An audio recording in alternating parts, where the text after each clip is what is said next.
Lestat el vampiro, una novela de Anne Rice, capítulo 29.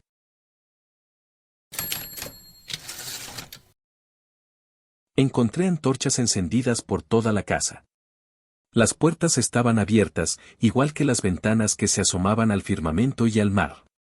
Y, mientras dejaba atrás la desierta escalera que conducía a la cámara, me di cuenta de que, por primera vez en mi vagar, me hallaba en el seguro refugio de un ser inmortal. Con provisiones y con todo lo que un ser inmortal podía desear. Pude admirar magníficas urnas griegas dispuestas sobre pedestales en los pasillos y grandes estatuas de bronce procedentes de Oriente que me contemplaban desde sus hornacinas.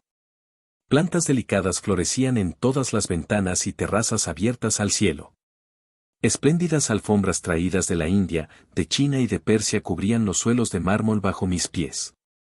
Descubrí enormes animales disecados en actitudes casi naturales, el oso pardo, el león, el tigre, incluso el elefante plantado en una cámara para él solo. Lagartos del tamaño de dragones, aves de presa posadas en unas ramas secas dispuestas para que parecieran surgir de un tronco real. Pero todo ello quedaba dominado por los murales de brillantes colores que cubrían todas las superficies, desde el suelo hasta el techo. En una cámara había una escena oscura y vibrante del desierto de Arabia quemado por el sol, con una caravana de camellos y mercaderes con turbante exquisitamente detallada avanzando por la arena. En otra estancia, cobró vida a mi alrededor una jungla lujuriante de flores tropicales minuciosamente reproducidas, lianas y hojas de cuidado dibujo.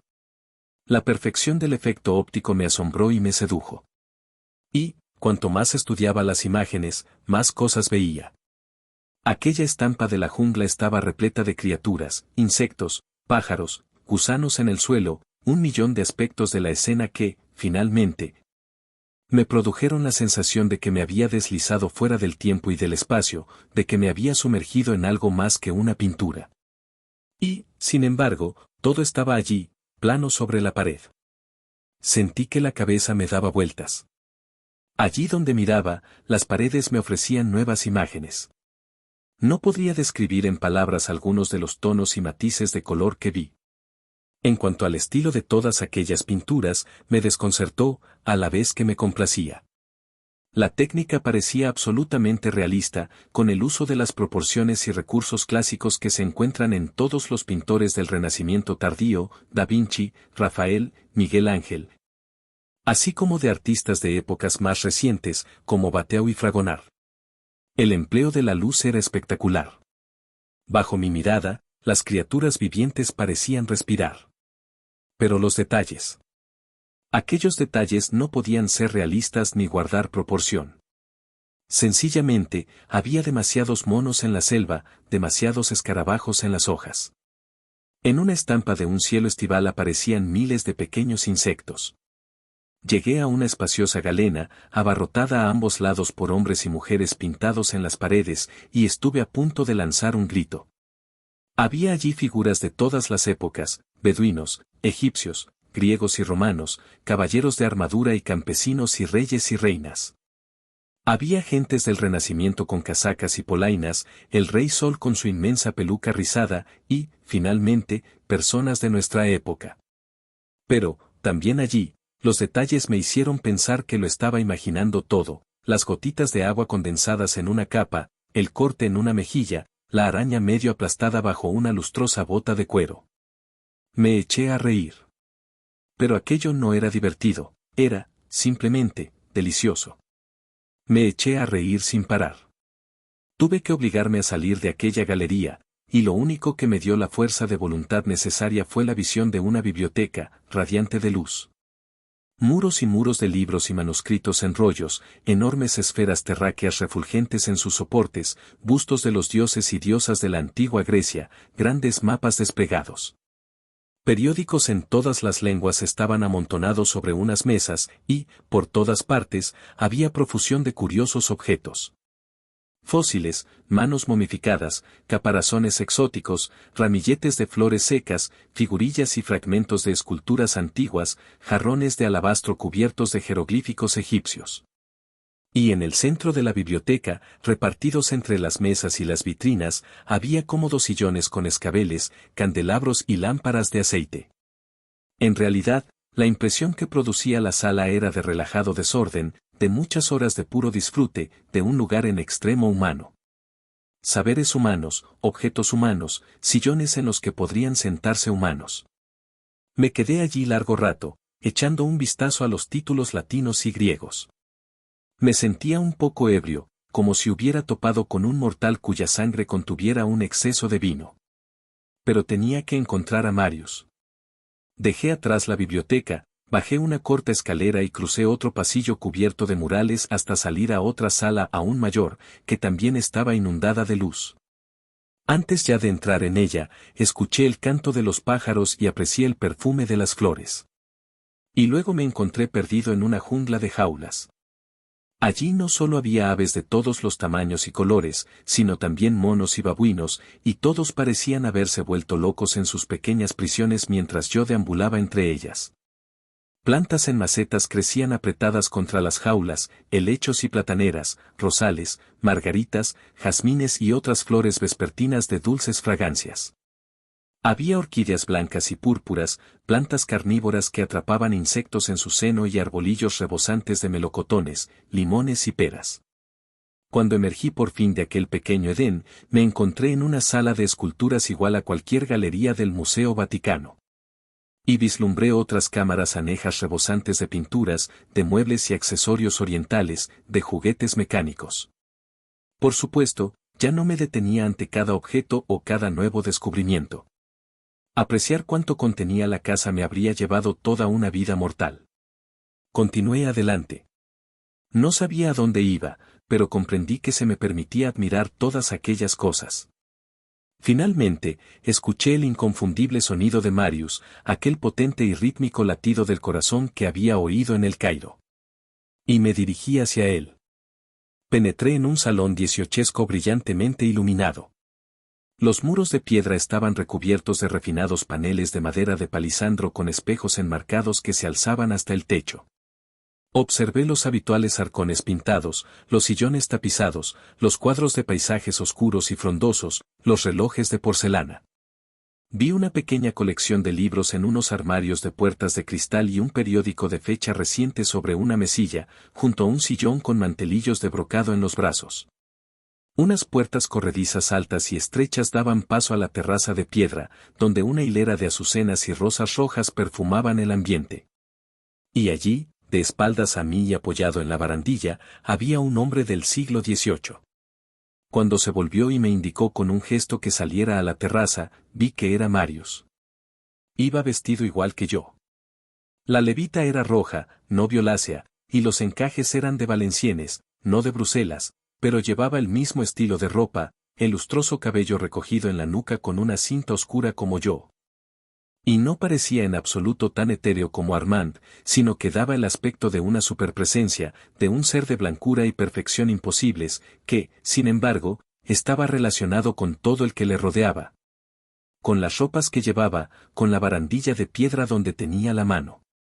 Incluso con el momento mismo en que una nubécula pasó ante la brillante media luna.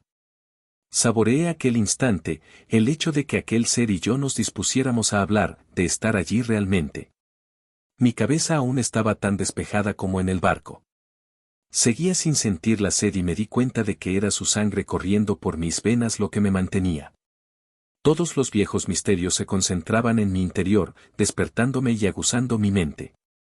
¿Estarían en algún rincón de la isla aquellos a quienes se llamaba los que deben ser guardados? ¿Conocería por fin la respuesta a aquel y a tantos otros interrogantes?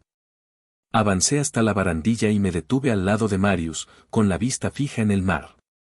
Sus ojos estaban clavados en una isla a apenas media milla de la costa, a nuestros pies. Estaba escuchando algo que yo no podía oír. Y el costado de su rostro, bañado por la luz que surgía de las puertas abiertas a nuestra espalda, producía la espantosa sensación de ser de piedra. No obstante, le vi volverse de inmediato hacia mí con una expresión de alegría, su liso rostro adquirió por un instante una vitalidad imposible y, a continuación, me pasó el brazo alrededor de los hombros y me condujo de nuevo al interior del salón. Caminaba con el mismo ritmo que un mortal, con el paso ligero pero firme y desplazando el cuerpo por el espacio con toda normalidad.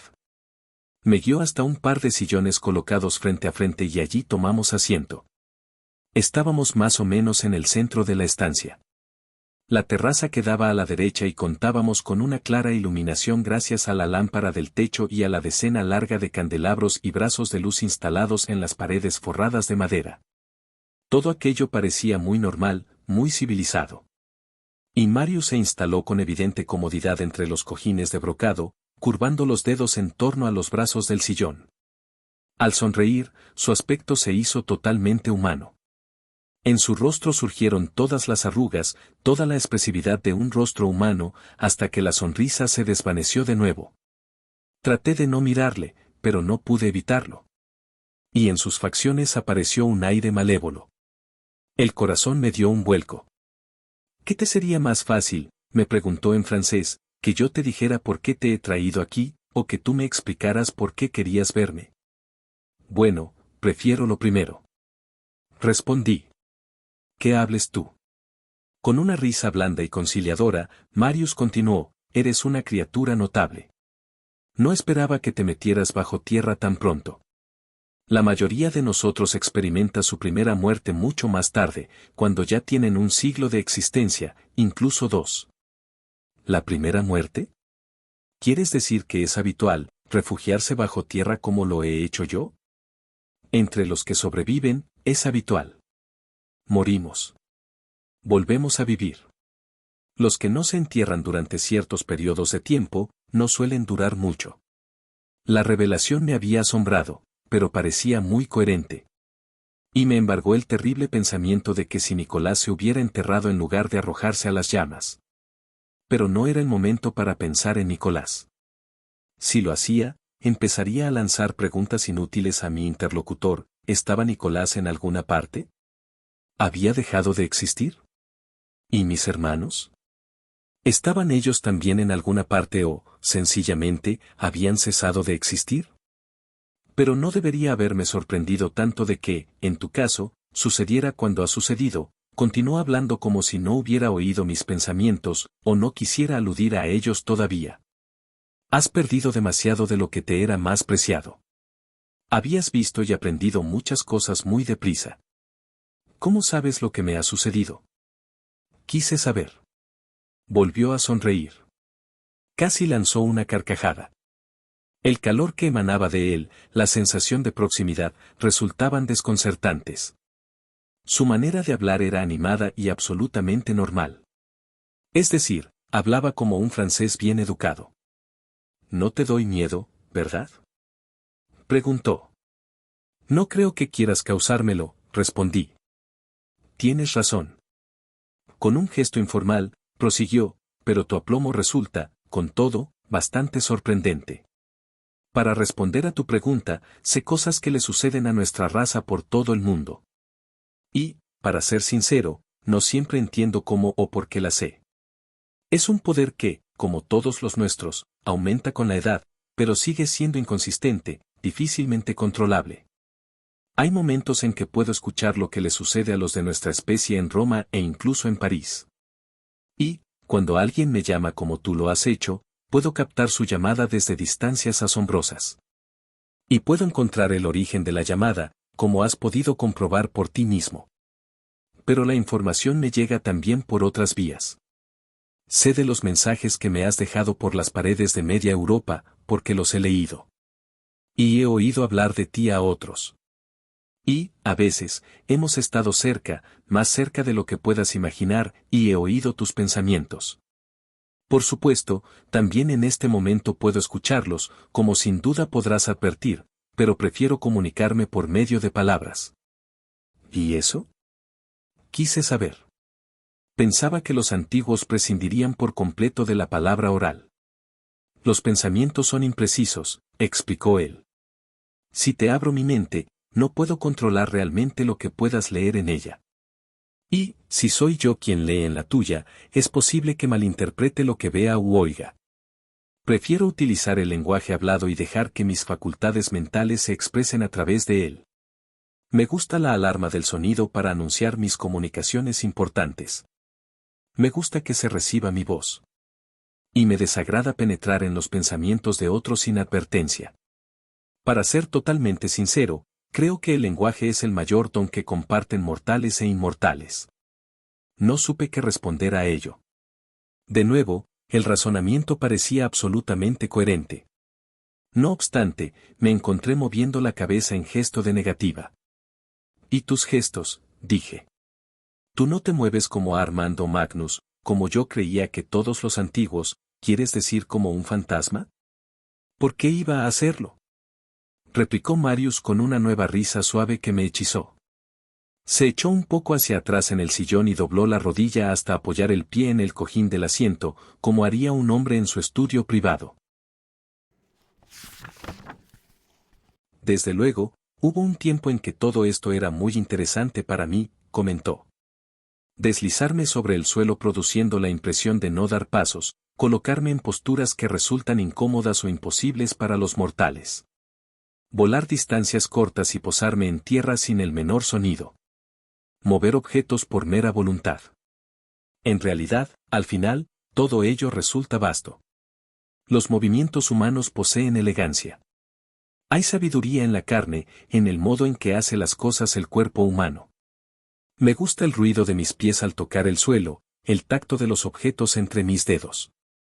Además, mover las cosas por pura fuerza de voluntad y volar, incluso distancias cortas, resulta extenuante. Como has visto, puedo hacerlo cuando es necesario, pero es mucho más sencillo utilizar las manos para hacer las cosas. Sus palabras me complacieron y no traté de ocultarlo. Un cantante puede hacer añicos un vaso si logra dar el agudo preciso, añadió, pero la manera más fácil de romper ese vaso es, simplemente, dejarlo caer al suelo. Esta vez, me reí abiertamente. Empezaba a acostumbrarme a los cambios que experimentaba su rostro, entre la expresividad y la inmovilidad perfecta como la de una máscara, y a la sostenida vitalidad de su mirada, que unía a ambas. La impresión que producía seguía siendo la de equilibrio y franqueza, la de una persona de desconcertantes belleza y percepción.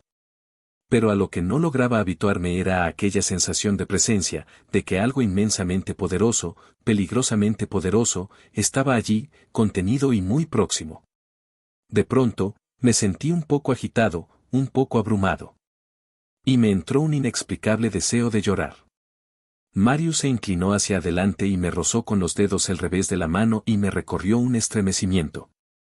Estábamos conectados por aquel contacto. Y, aunque su piel era sedosa como la de todos los vampiros, era menos flexible. Era como si me tocara una mano de piedra en guante de seda. Te he traído aquí porque quiero contarte lo que sé, declaró. Quiero compartir contigo todos los secretos que poseo. Por varias razones, has atraído mi interés. Me sentí fascinado y percibí la posibilidad de un amor irresistible.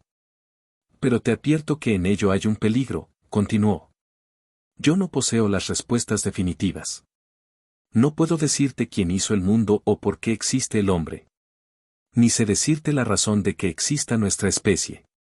Lo único que puedo hacer es revelarte más cosas acerca de nosotros de las que nadie te ha explicado hasta ahora. Puedo mostrarte a los que deben ser guardados y decirte lo que sé de ellos. Puedo decirte por qué razón, creo, he logrado sobrevivir tanto tiempo. Tal vez este conocimiento te cambie en algo. Supongo que eso es lo que hace siempre, en realidad, cualquier conocimiento, sí, pero cuando te haya dado todo lo que tengo para darte, seguirás estando exactamente como antes. Seguirás siendo un ser inmortal que deberá hallar sus propias razones para existir. Sí, razones para existir, repetí. Mi voz sonó un poco amarga, pero me gustó oír pronunciar de aquel modo las palabras.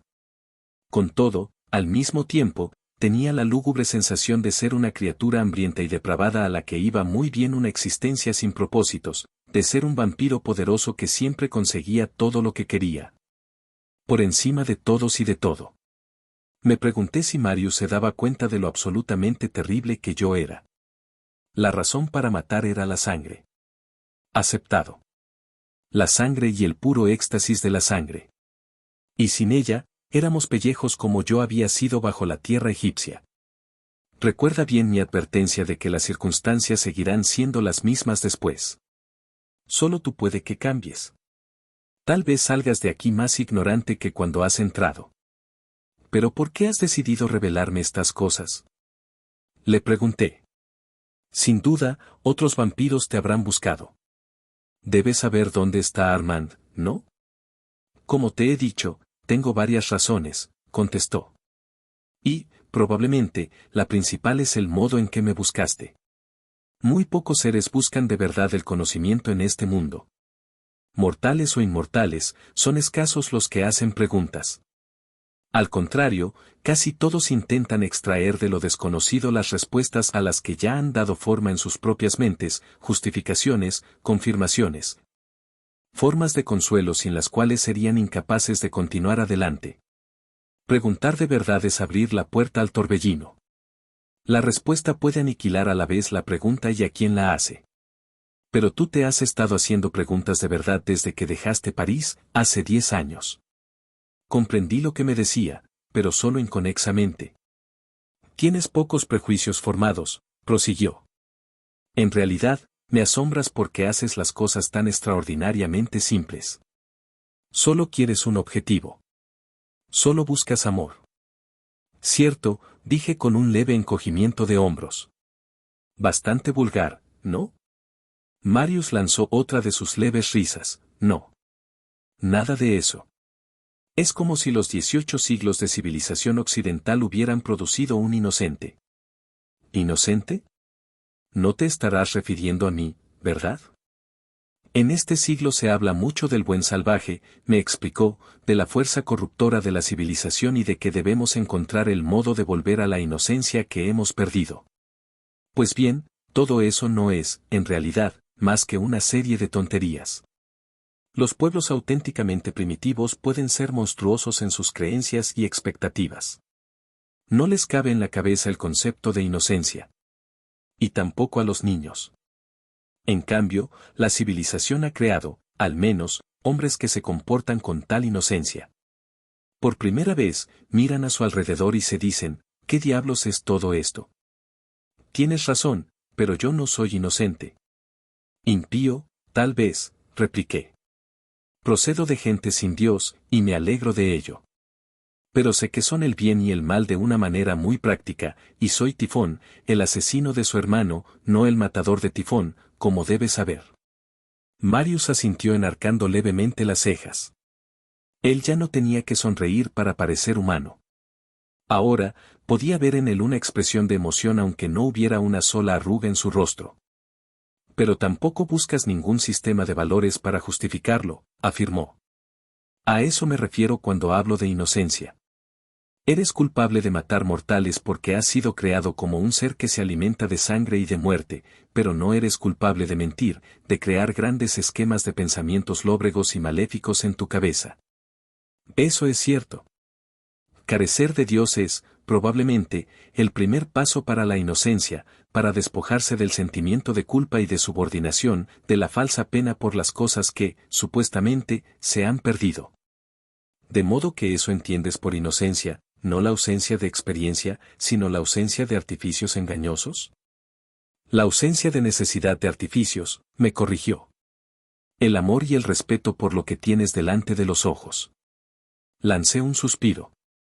Me eché hacia atrás en el sillón pensando en lo que acababa de oír, en que tenía que ver aquello con Nicolás y con lo que éste decía de la luz, siempre la luz. ¿Se refería a esto? Marius también parecía meditabundo. Seguía recostado en el sillón como había permanecido desde el principio de la conversación y tenía la mirada perdida en el cielo nocturno más allá de las puertas abiertas. Tenía los ojos entrecerrados y la boca un poco tensa.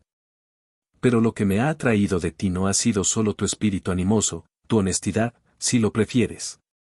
También ha sido el modo en que pasaste a ser uno de nosotros. Entonces, también sabes todo eso.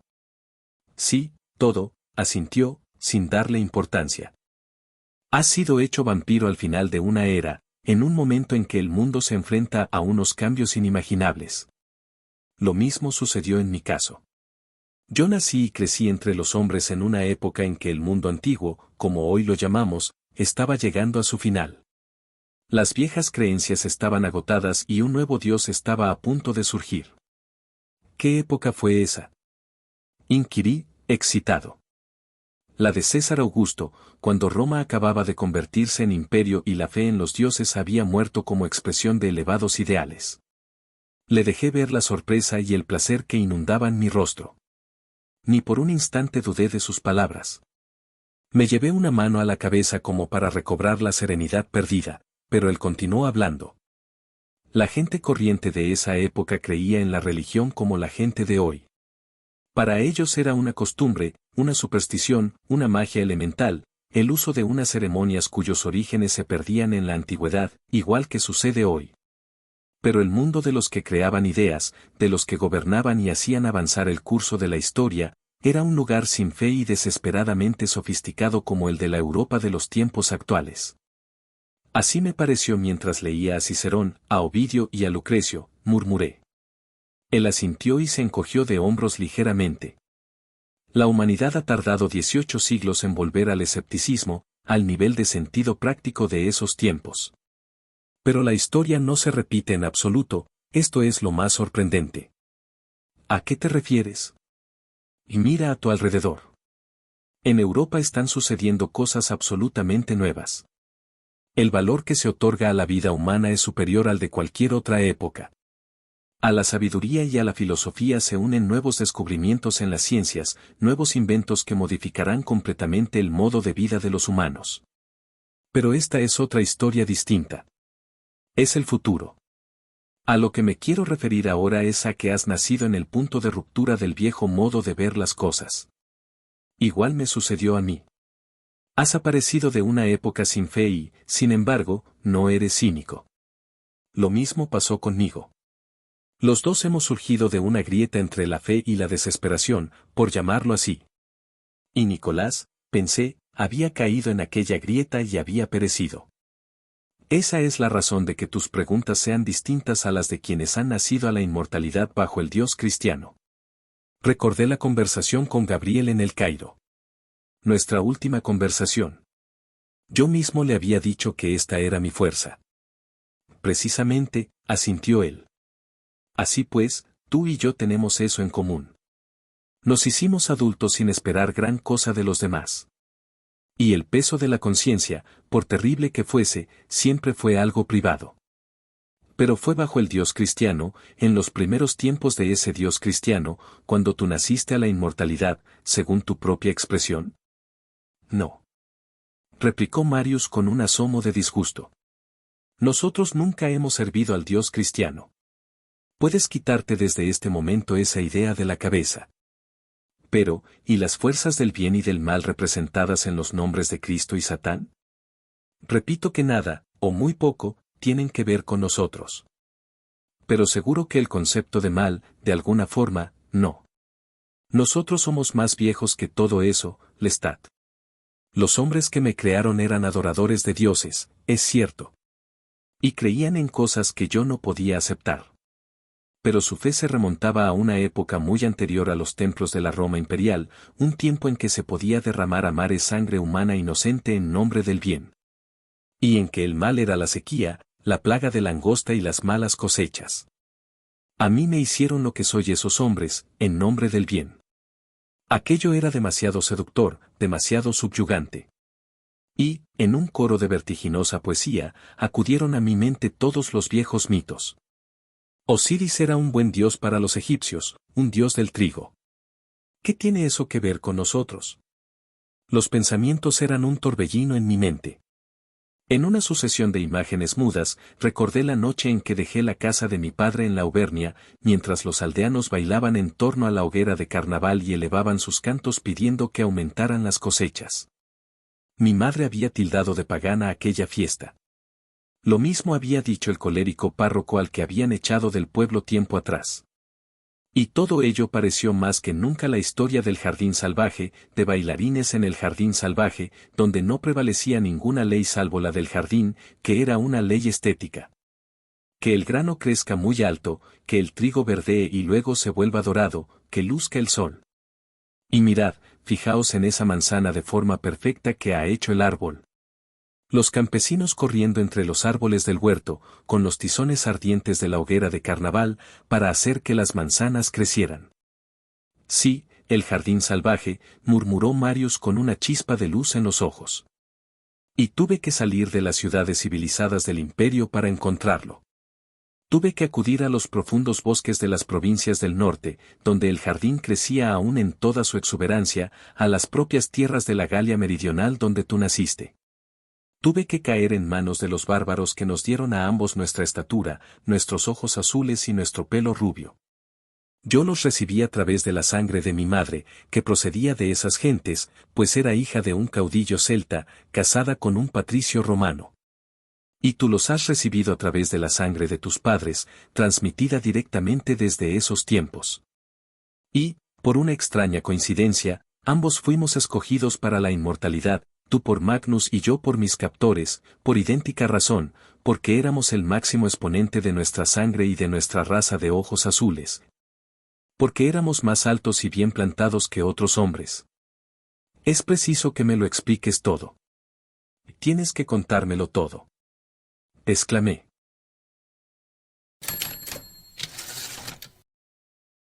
Gracias por dedicar tiempo a escuchar este audiolibro. Si deseas que continúe con esta fascinante historia, házmelo saber en los comentarios.